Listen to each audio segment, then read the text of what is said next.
17세기에 그 영국의 시인이면서 성 바울 대성당이라고 그 런던에 가면 이제 상당히 그 대규모의 성당이 있어요.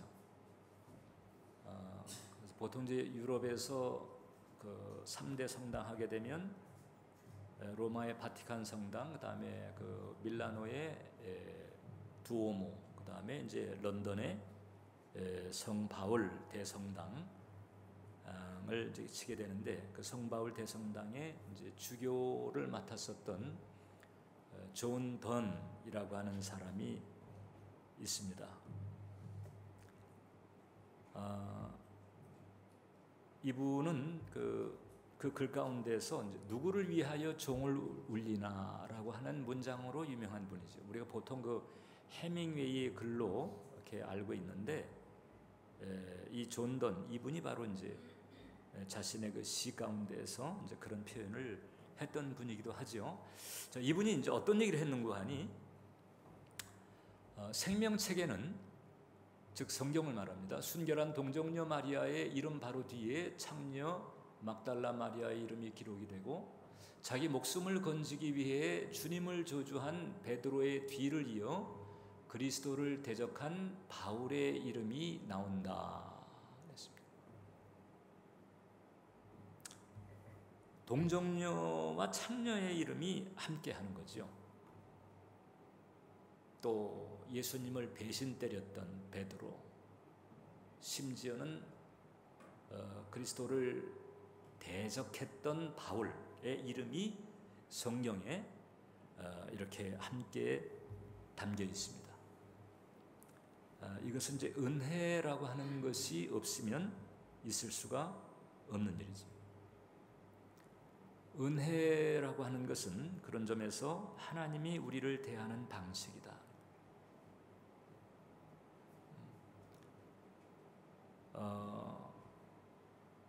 하나님께서 우리를 대하는 방식이 은혜이기 때문에, 그래서 이제 우리가 그 하나님과 통하려면 은혜를 통해서 통할 수밖에 없어요. 보통 이제 우리는 하나님께 나아갈 때 이제 무언가를 이루거나 혹은 이제 무언가를 가지고 나가야 한다고 생각을 합니다. 청결이나 혹은 순종, 이런 것이 있어야 이제 우리가 하나님을 만날 수 있다고 생각하고, 또 그런 것들이 하나님을 기쁘게 하는 거라고 이렇게 생각을 하고, 이제 그런 것들이 준비가 돼야 돼 하는 마음을 가집니다만, 사실 우리 사람이 하나님께 나아가는 길은 은혜가 우선이라고 하는 거예요.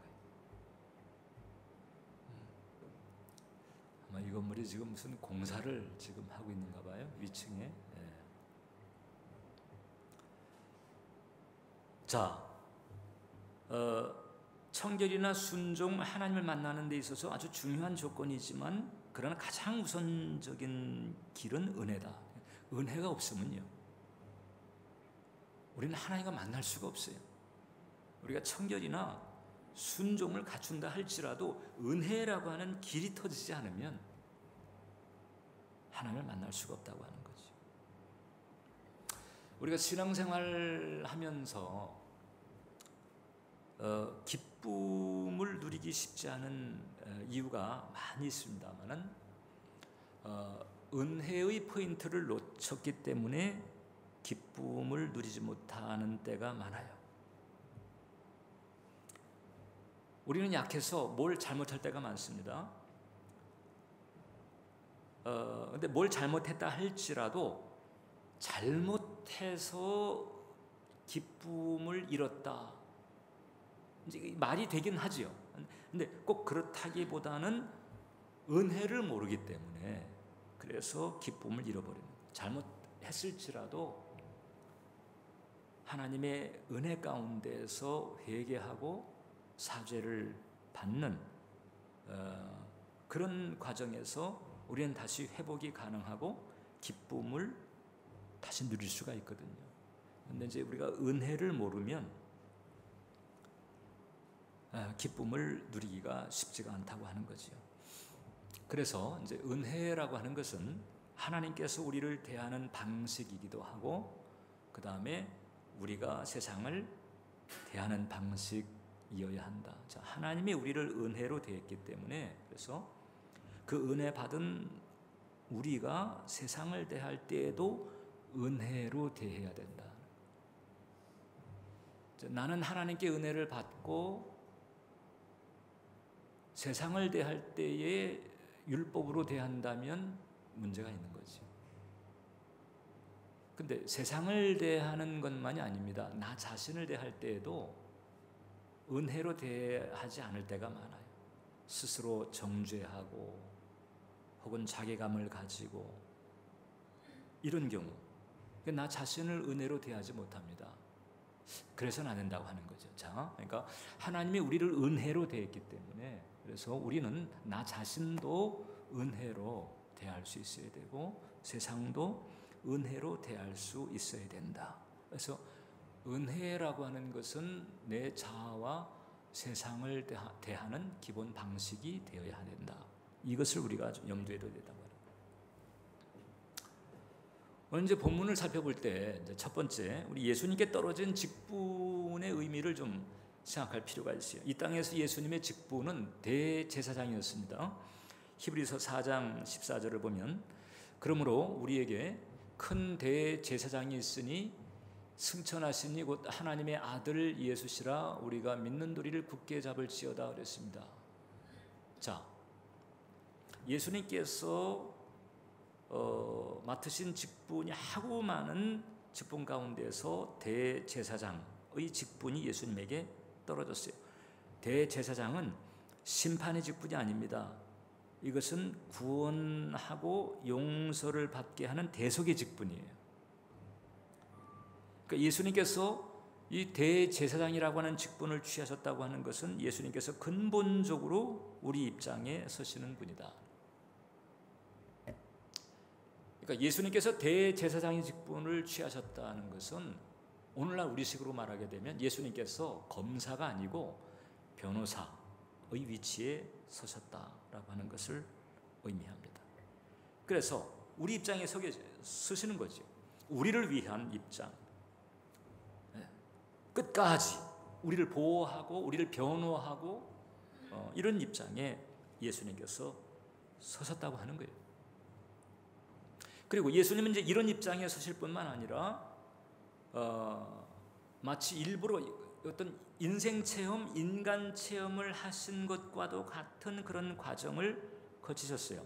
히브리서 4장 15절을 보면, 우리에게 있는 대제사장은 우리의 연약함을 동정하지 못하실 리가 아니요 모든 일에 우리와 똑같이 시험을 받으시니로되, 우리와 똑같이 내가 겪는 여러 가지 시련이나 혹은 연단이나 미혹이나 유혹이나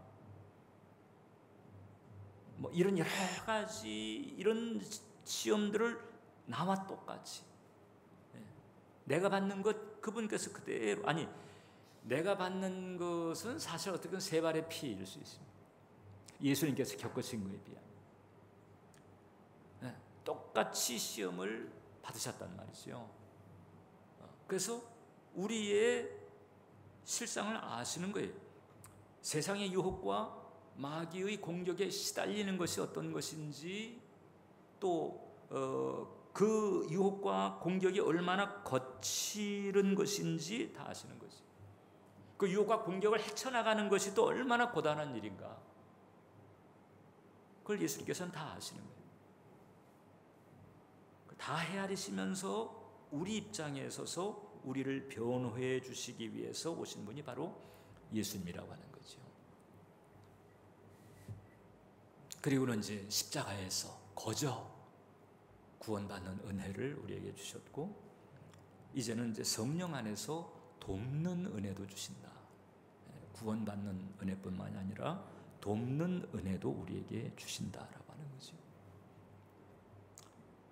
우리가 이 은혜의 빛에 쏘임을 받고 있는 줄 믿으시길 바랍니다. 그래서 이 은혜의 빛에서 이제 우리는 이 비은혜를 벗어버려야 된다.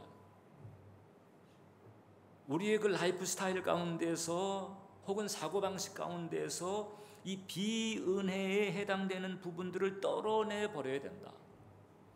비은혜라고 하는 것이 어떤 것일까? 비은혜는요, 사랑은 없고 정죄가 있는 것이 비은혜입니다. 정죄를 하려면 판단을 해야 되겠지요. 당신은 이래서, 당신은 저래서 판단을 해야 되겠죠. 사랑은 없어요. 정죄가 있는 것이 비은혜입니다. 사랑이 전혀 없을 수는 없겠지요. 그러나 어쨌든 정죄가 지배적이고 정죄가 우세하다면 그 상태는 비은혜인 거예요. 이 비은혜라고 하는 것이 뭐가 문제인가 하니 하나님과 우리와의 지속적인 만남을 막는다고 하는 거예요. 왜냐? 이미 제가 여러분들에게 말씀드린 것처럼 우리는 은혜를 통해서, 기본적으로 은혜를 통해서 하나님과 만나고 하나님과의 관계를 유지할 수 있는 건데, 여러분, 내가 뭘 하는 것 가지고, 내가 뭘 이루는 것 가지고 내가 하나님하고 교제할 자격을 얻을 수 있는 건가요, 우리가? 아니잖아요.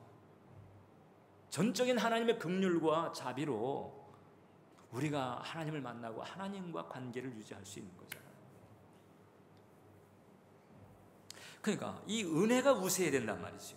은혜가 타인에게만이 아니고 나 자신에게도 은혜가 우세해야 된다. 은혜가. 그래서 이런 은혜가 우세하잖아요. 그럼 은혜는 천국을 열어요. 근데 비은혜는 지옥을 엽니다. 얼마나 삭막해요. 가족 관계 혹은 부부지간에 은혜가 넘친다. 그러면 어떻겠어요? 그 가정이 천국 같겠지. 근데 부부관계 혹은 가족관계에 비은혜가 우세하다. 들어가고 싶겠어요, 여러분? 그런 거지. 어느 공동체든 마찬가지.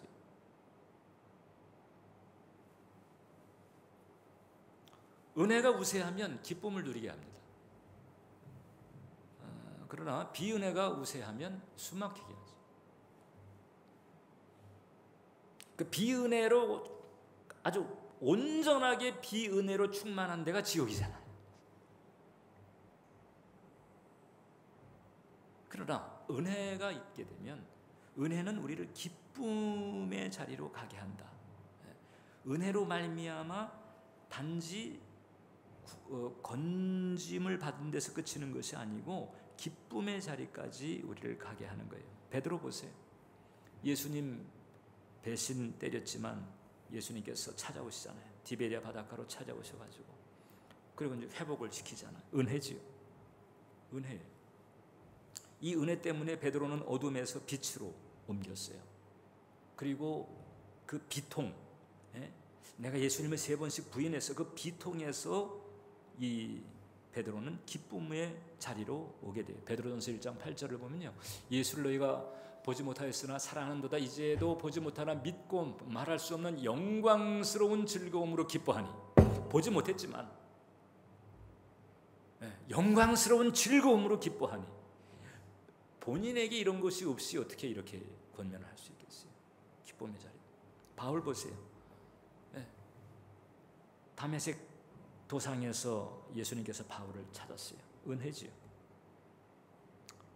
그 은혜 때문에 바울은 회방자요, 핍박자요, 포행자라고 자신이 이제 나중에 회고를 그렇게 했잖아요. 그런 데 대한 정죄감, 그리스도의 교회를 핍박하고 그리스도인들을 핍박했던 그런 정죄감에서 기쁨의 자리로 그는 그 영혼이 옮겨지게 됐습니다. 그래서 빌립보서 4장을 보면 주변 사람들에게 이렇게 권면할 정도였습니다. 주 안에서 항상 기뻐하라. 내가 다시 말하노니 기뻐하라. 비은혜가 이렇게 만들 수 있겠어요? 못 만들어요. 은혜가 이렇게 만드는 거죠. 그래서 은혜가 기쁨으로 우리를 인도한다는 거예요. 왜 은혜가 이 기쁨의 자리로 영혼들을 인도할까? 그건 왜 그런 줄 아세요? 은혜라고 하는 것이 하나님의 그 주권적인 배려임에도 불구하고 어떻든 창조주 하나님과 화해하는 거잖아요.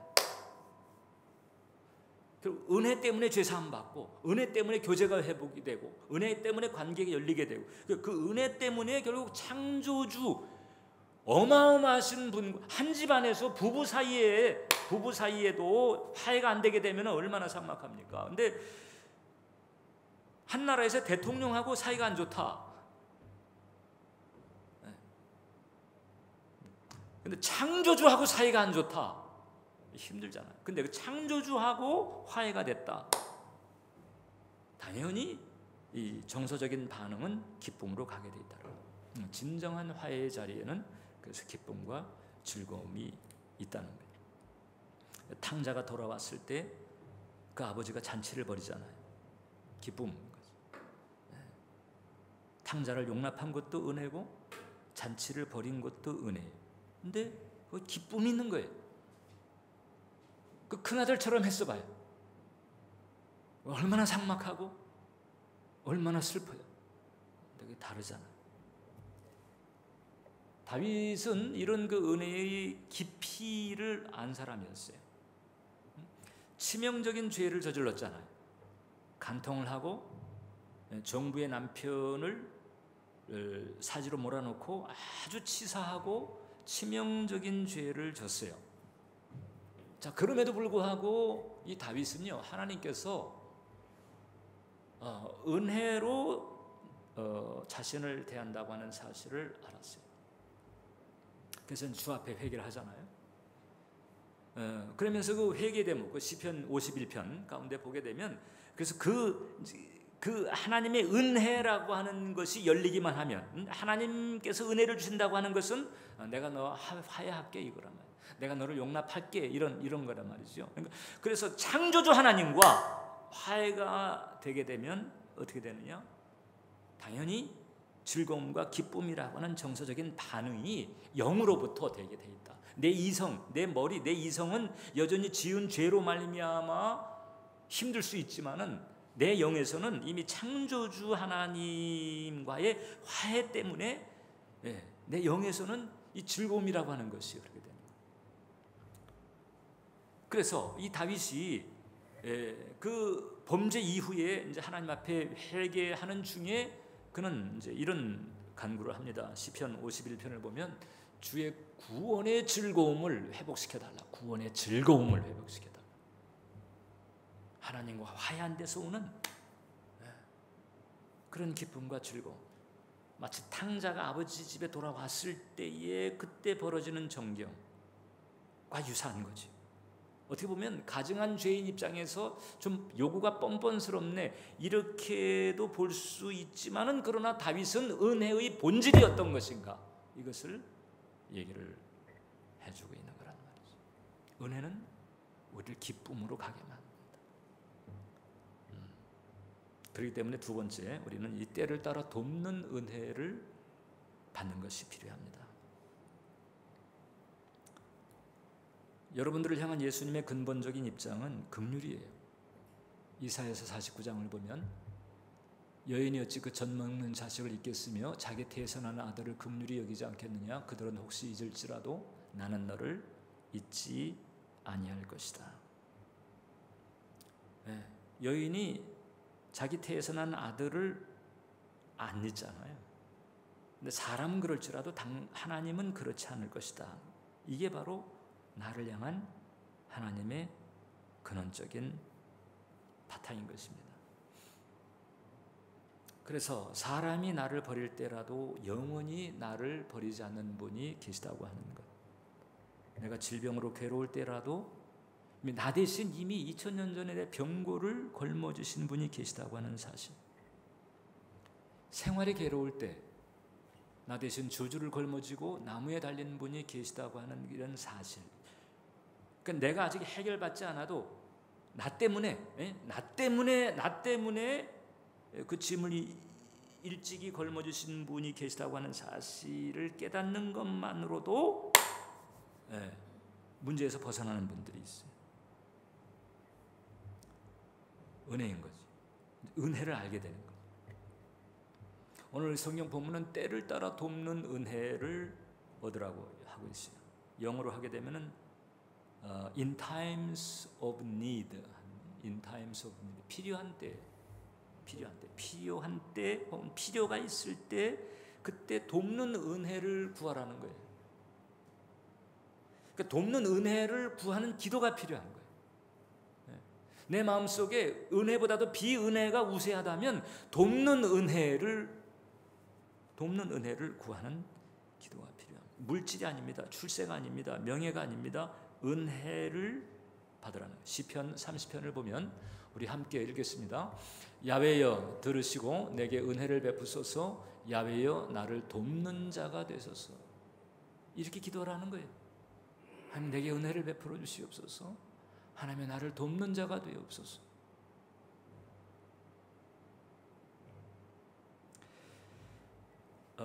제랄드 메이라고 하는 분이 있습니다. 이분은 이제 그 크리스찬 정신과 의사이기도 하고 영성가이기도 하신 분이에요. 이분은 이제 주로 이제 중독 사역을 많이 하신 분인데, 이 중독과 은혜라고 하는 책을 이분이 썼어요. 근데 이제 그 책 가운데에서 이분이 그런 얘기를 한 적이 있습니다. 이 중독이라고 하는 것이 좀 심각하기는 하지만은, 그러나 심각하다고 해서 하나님의 은혜를 능가하지는 못한다는 거죠. 근데 자기가 이제 중독자들을 계속 이제 치유하고 다루고, 이제 이분은 이제 심리 상담 측면에서 그렇게 했단 말이에요. 치유하고 다루고 이런 과정에서 치유받은 사람들을 살펴봤을 때 그때 한 가지 사실을 이분이 깨달은 거예요. 어떤 것인가 하니, 어느 날 갑자기 찾아온 하나님의 불가항력적 은혜, 이것을 경험하면서 중독의 사슬에서 벗어나는 사람들이 있었다. 어느 날 갑자기 찾아온 하나님의 불가항력적인 은혜. 자, 그러니까 예를 들어서 뭐 중독을 치유하는 뭐 의료적인 방법도 있을 수 있고, 뭐 약물이라든지 뭐 기타 여러 가지 그런 노력들이 있을 수 있잖아요. 전문적인 노력들, 그런 것들도 의미가 있긴 하지만은, 그러나 제대로 중독의 사슬을 끊은 사람들을 봤을 때 공통점이 적지 않은 경우, 갑자기 찾아온, 어느 날 갑자기 찾아온 하나님의 불가항력적 은혜를 하나님께서 하셨다라고 밖에는 말할 수 없는 그런 은혜가 자유케 하더라는 거지요. 그래서 이 제랄드 메이는 그 은혜를 놓고 이렇게 하나님의 주권을 강조합니다. 은혜는 우리의 의지와 상관없이 침투할 수 있다. 그렇잖아요, 여러분. 우리가 하나님을 몰랐을 때, 원수 되었을 때, 죄인 되었을 때, 그때 하나님께서 우리 의지와는 상관없이 우리에게 부어주신 거잖아요. 은혜는 우리 의지와 상관없이 침투할 수 있다. 하나님은 우리에게 변화의 과정에서 동의하고 참여하기를 자비롭게 기다려주시지만, 우리에게 좋은 것을 주시는 것에 대해서는 기다리지 않으십니다. 하나님의 사랑은 기적적으로 돌연히 엄습할 수 있다. 이 중독자에게서 이분은 그걸 많이 봤던 거예요. 은혜인 거지. 은혜는 우리가 하나님을 만나는 길이고, 하나님께서 우리를 대하는 방식이고, 또 은혜는 주님께서 출입하는 길이에요, 내 삶에. 그래서 필요한 때에 이 돕는 은혜, 그 시편 30편, 그 시편 이 기자처럼 야훼여 들으시고 내게 은혜를 베푸시고 야훼여 나를 돕는 자가 되옵소서, 이런 간절한 마음으로 주님 앞에 기도할 때 그때 이제 우리가 어떤 것이든 감당할 수 있는 넉넉한 은혜를 받게 되는 줄 믿습니다.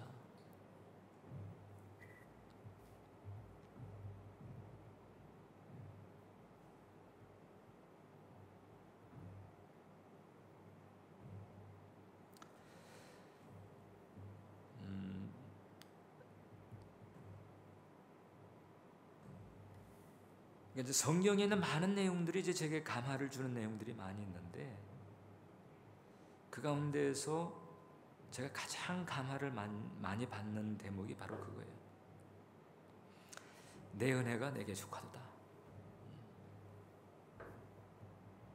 그 육체의 가시 때문에 힘들었던 바울에게 이제 하나님이 주셨던 말씀이잖아요. 내 은혜가 내게 족하도다. 그러니까 바울이 그 얘기를 듣고 난 다음서부터 그 은혜로 이제 그 고통을 감당해 나가죠. 평생 고통을 감당해 나가는.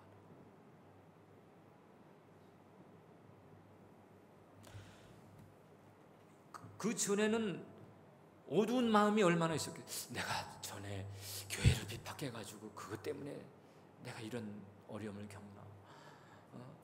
내가 스테반이 죽는 자리에 스테반 돌 던지는 사람들 옷을 맞고 그냥 그 사람들을 부추기고 내가 그 죄가를 내가 받나. 얼마나 많은 생각을 했겠어요. 예? 그런데 하나님께서 말씀하시는 내 은혜가 내게 족하도다. 그러니까 그 말씀을 듣고는 그 다음서부터 그 은혜로 감당. 족한 은혜. 그래가지고 어떤 짐도 감당하잖아요. 빌립보서 1장 29절을 보면요, 그리스도를 위하여 너희에게 은혜를 주신 것은 다만 그를 믿을 뿐 아니라 또한 그를 위하여 고난도 받게 하려 하십니다. 우리에게 은혜를 주신 것은 구원받고 믿을 뿐만 아니라 이제 그를 위하여 고난을 감당하게 하시는. 고난이라고 하는 게 얼마나 부대껴요, 여러분. 고난이라고 하는 게 얼마나 꺼끌꺼끌해요. 이 참이가 없었으면 좋겠는데, 좀 말끔했으면 좋겠는데, 좀 산뜻했으면 좋겠는데. 그런데 은혜를 주신 것은 고난도 받게 하려 하십니다.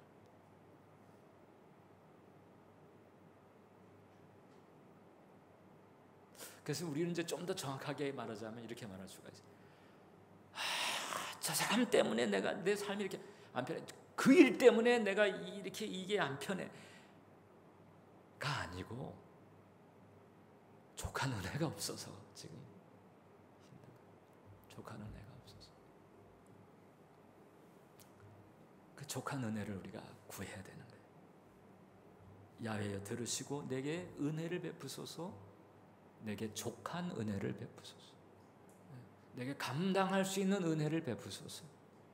여전히 우리를 둘러싸고 있는 세상, 나를 둘러싸고 있는 사람들은요 그렇게 할 거예요. 자기 생긴 대로 할 것이고, 자기 성질대로 할 것이고, 뭐 좋은 경우도 있겠지만 안 좋은 경우도 있고, 그런 모든 것들을 감당할 수 있는 은혜가 내게 없다면 내가 힘든 거지. 족한 은혜. 그 요한 세바스찬 바하가 늙어서 이제 눈이 안 보이게 됐습니다. 요즘 같으면은 그 치료가 될 수 있는 그런 질환들이 예전에는 특히 망막 질환 같은 경우는 요즘은 뭐 다 치료하지만은 요즘처럼 의술이 발달하지 않았을 때는요 그냥 눈 모는 거예요. 그냥. 이제 바하가 그렇게 됐는데 아마 유명한 안과 의사가 이제 방문하게 된 것 같아요. 그러니까 이제 그 의사가 바하가 원한다면은 수술을 해주겠다. 그래가지고 이제 수술을 했어요. 이제 나흘 지나서 붕대를 풀어보라. 그 나흘이라고 하는 길고 긴 시간을 지나서 그 다음에 이제 붕대를 풀었거든요. 온 가족들이 둘러서 가지고 붕대를 풀은 바하에게 물어본 겁니다. 보이세요, 아버지? 안 보이는 거예요. 안 보이네. 그러니까 이제 가족들이 슬퍼서 이제 울고 있는데 바하가 그런 얘기 했다는 거지요. 울지 말고 좀 내가 좋아하는 노래를 좀 대신 불러. 울지 말고 노래를 불러라. 주님 뜻대로 하소서. 주님은 언제나 가장 좋은 것을 주시나니. 그 찬송을 좀 불러다오. 울지 말고. 그랬다는 거잖아요. 바하가 그렇게 은혜로운 곡을 작곡한 데에는 이유가 있는. 그래서 우리는 은혜의 용량을 키워야 되고요. 은혜의 용량을 키우기 위해서는 이제 은혜의 보좌 앞에 나아가는 것이 필요하지요. 은혜의 보좌 앞에, 주님 앞에 머무는 거죠. 주님 앞에 머물러서 이 시편 기자가 얘기한 것처럼 야훼여 들으시고 내게 은혜를 베푸소서. 야훼여 나를 돕는 자가 되옵소서. 내게 은혜를 베푸소서. 나를 돕는 자가 되소서. 내게 은혜를 베푸소서. 나를 돕는 자가 되소서. 은혜 보좌 앞에 나아가서 나의 연약함을 토로하고 겸손하게 이렇게 구하는 거예요. 잠언서 3장을 보면 진실로 그는 거만한 자를 비웃으시며 겸손한 자에게 은혜를 베푸신다. 은혜를 누구한테 주신다고요? 겸손한 자.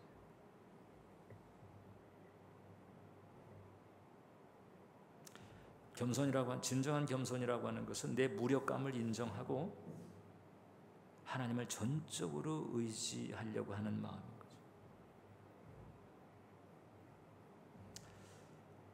그래서 은혜의 보좌 앞에 나아가서 돕는 은혜로 체험을 받아야 되는 거죠. 그 족한 은혜를 가지고 어떤 상황도, 어떤 관계도, 어떤 환경도 그것을 감당해내면서 마치 하나님께서 나를 대했듯 나도 은혜로 세상을 대하고 사람들을 대해서 은혜를 풀어놓는 거죠.